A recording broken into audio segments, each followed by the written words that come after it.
G'day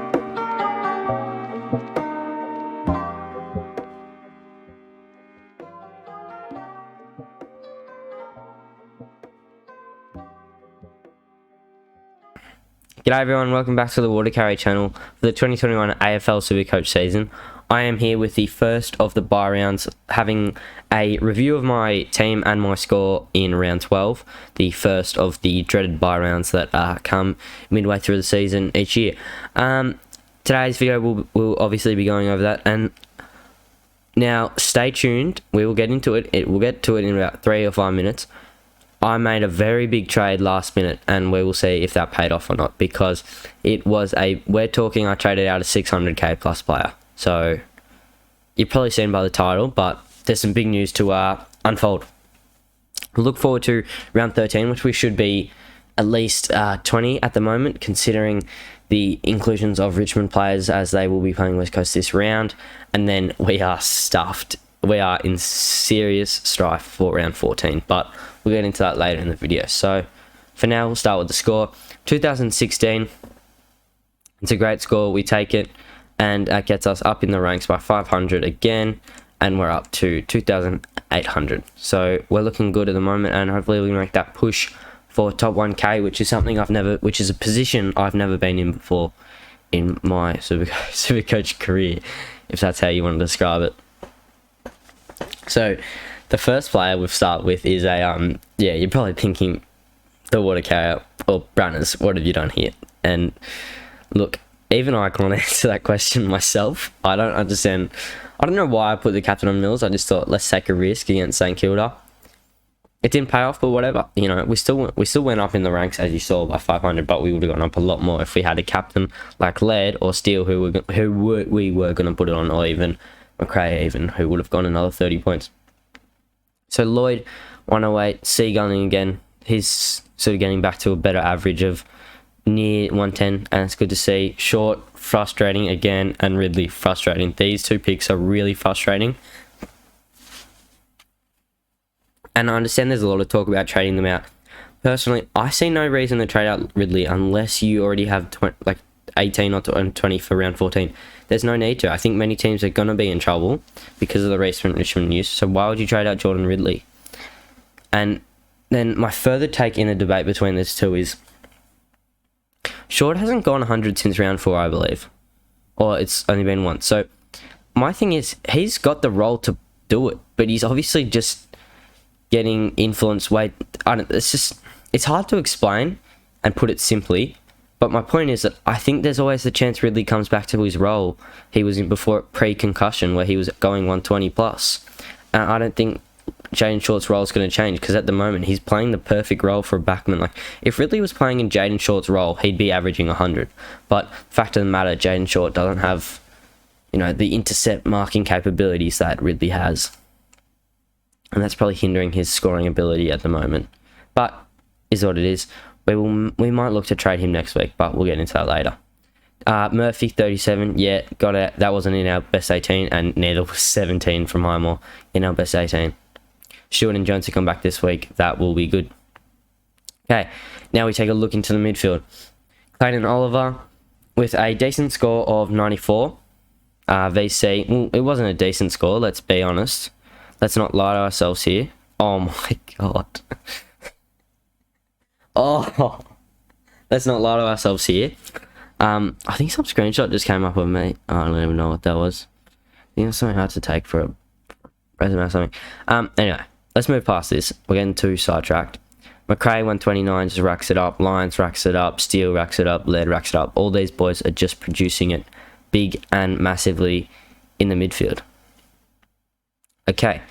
Now we move on to Zero at 137 again, producing massive. James Jordan producing massive. Trent Bianco producing massive with another good score of a 75. Dawkins, time to go. Brockman, dead. Finlay, McRae, obviously, you know what I mean, dead rookies in terms of they're probably not going to come back, and their cash generation is dead for that exact reason. Max Gawn, Riley O'Brien, and Callum Coleman Jones. So, here is the big one. I traded out Brodie Grundy last second. I was weighing up a lot of things, and I just said, if I want to make a really big push for rank when I'm going to be hindered by this round 14 bye, I need to do something that's going to allow me to make up these points within the next 2 weeks and even after, hoping in the hope that Grundy doesn't return to that magnificent form when he comes back. So I said, you know what? I never even considered it, and then I looked at Riley O'Brien and I said, I make 170k from doing this. I've got 550k in the bank now from doing the Rob trade and a couple other downgrades, which is ridiculous. And Rob is a beast, and he went on 37, and I'm just really happy with that trade, and hopefully it can keep working. Hopefully he gets to a similar price to Grundy, and then I can trade him back to Grundy if need be, or if he keeps going above Grundy, then I won't have to worry about trading back. Nick Hind, yep, God, he was on half forward in the second half, and that was disgusting to watch. That was bad. That could honestly be a trade out if he plays half forward again. Dusty 102, we'll take it. Heaney, yeah, he's got that ankle injury. I think we just cop the 50 from Heaney every now and again. Like, we know what we were getting. We bought him at 350k. It is what it is, pretty much. Let's not put it any simpler, because we knew what we were getting. Like, you don't buy someone at 340k and think you're going to be averaging 110 or 100, even 100 the whole season. Poulter, magnificent again. Waitman, magnificent. And Waterman. But that score wasn't even in the best 18, obviously. Okay, so now just take an overall look at that squad. It's not bad.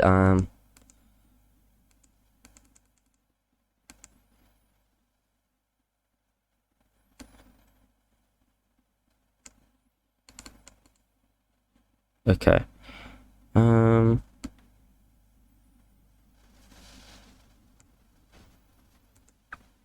I always find this the most challenging part of my videos.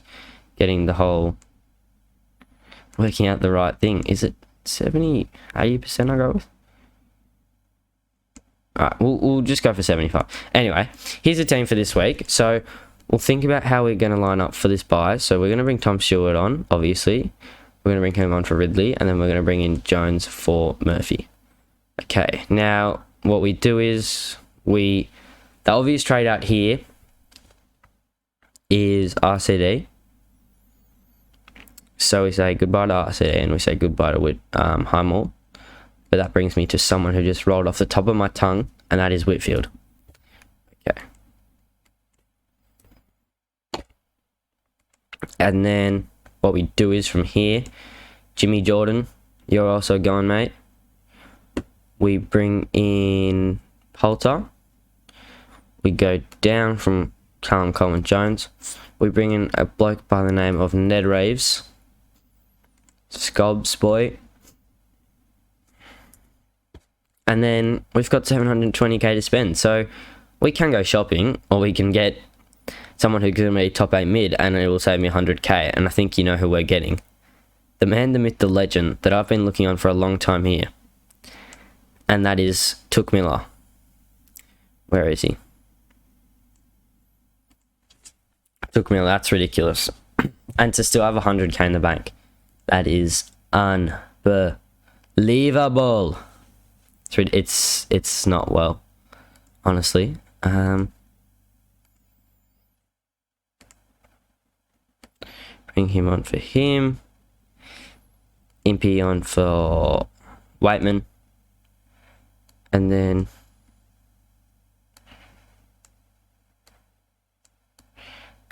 if we look at the overarching theme of our team, we have got exactly 19. So yeah, we're looking quite well actually. 19, and definitely no complaints from me about how we shall be lining up for round 13. So that's normally how we're going to go. The only thing I wouldn't do is if I'm probably going to hold on the trades to last minute, and if this Whitfield niggle rumours that is being spread around is true, what we'll do is we will go Hummel out, and we'll bring Laird back. Then we will bring Poulter in, Jones in, Reeves. Okay, so that's what we will do in terms of that. And then with that type of money to spend, we will probably still get in Took. And it's just more about who that second player is going to be, which is the main problem. Who that second player is going to be. And we might even just hold that for next week if the rumours about Lucky Whitfield are true. So you may be asking, because Took Miller is definitely a pod. He is only in 2% of teams, I think. Or it might be less. It'll definitely go up a lot this week. I think it could go up to as many as 5% of teams. As much as 5% of teams, sorry. Okay. And then doing this, we have exactly 18, and then next week we would do Jordan out and bring in Kyle Langford maybe in the forward line, or it just sort of depends what we want to do. I think we'd have enough money to bring in anyone of our liking, or it may even be Bont or Parrish. So that's what's going to happen if we decide against bringing in Whitfield. Oh, sorry. Okay, no, so...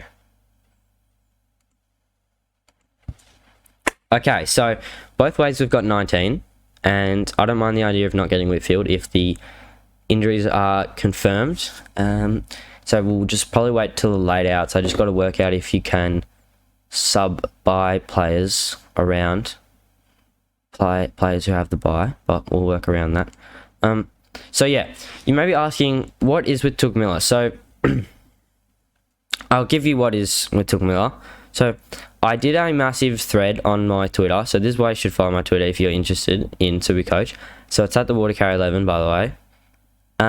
Okay, so what I did here is I just rated some players that you should be trading in round 12. So I'll quickly go through them, but I'll look at Took Miller most importantly. Okay, so he's no longer tagging, which he used to do earlier in his career, and he even did till a couple years ago. He's got a third round average of 133. He's a massive differential for league and even your rank, and he's the main inside midfielder at Gold Coast. The only thing is this is probably the peak he will be in price, as Rao's going to come back, and this is probably going to impact his scoring potential. When he played the full 4 games with Rao at the start of last year, he only averaged 110, but we still take 110 even if we're paying a bit overs at 616k. Now, if I was anyone else and I say, oh, I don't have the money for Took Miller, next best alternative, guys, go ahead and get Josh Kelly. He's not overpriced at all. He averages 65% of CBAs since round 8, so he's no longer playing that half-forward, wing, topsy-turvy role. He's back in the middle for majority of game time. He's got North, Carlton, Hawthorn, and Gold Coast next 5. And you know what his high score against Carlton is? It's 205. Come on.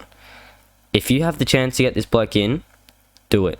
I personally would just prefer a bloke with a bit more security around injury and someone that I think has a higher score. I don't know. My point is, injury history and soft tissue is the concern, and he may be put at half forward without notice from Leon Cameron. So keep looking. Tom Hawkins, he's a very good option as well, I think, and he's a pod. Mitch Duncan, 4.3%. I believe he's coming back this week. He kicks goals. Just remember that, guys. Projected 540k in round 14, so you'll be able to pick him up for cheap then, and he's averaging 110. Most people are put off because of the way he played last year in the back half of the season, when many people picked him up for cheap around this time.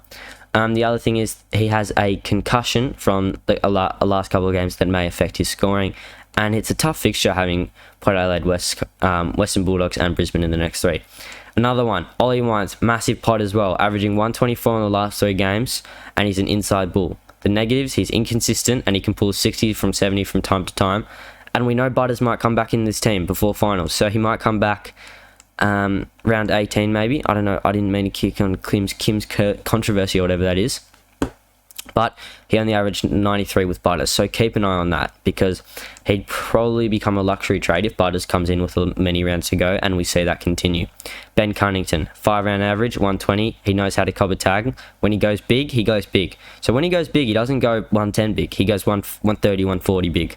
The back history is bad. The inconsistency can be bad as well. And North getting smashed limits his potentials, because when they got smashed earlier in the year, round 3, 4, and 6, it limited his scoring potential. But hopefully those days are over for North in terms of getting smashed, and they can be a lot more competitive in the AFL this season. Aaron Hall, 502k, not one I'm looking at myself. I feel that I've probably missed the boat here, but if I was someone else, you don't need to think you've missed the boat. There's no need to, because he's got the Jack Zeeble type roll down back. The ball's in the North defense a lot. He swaps kick-ins. He has a 5-round average of 110, and his role enables big scores of 120 plus when he can seagull to the best of his abilities. The main problem is just his injury history, but we got to realize, guys, like, he's probably not going to get injured because he's not going to be in many contests playing such a cheap roll-off halfback. Lucky Whitfield, 2.1% of ownership. 500k. Roos, Blues, Hawks, D's and Suns, low ownership, D6 option, can go back to previous role as he's done in the last couple of weeks, and he can go massive. The concerns are injury history and Leon Cameron. Cam Guthrie's not back this week, so I wouldn't consider him. And those are the main ones. So hopefully I haven't wasted too much time there.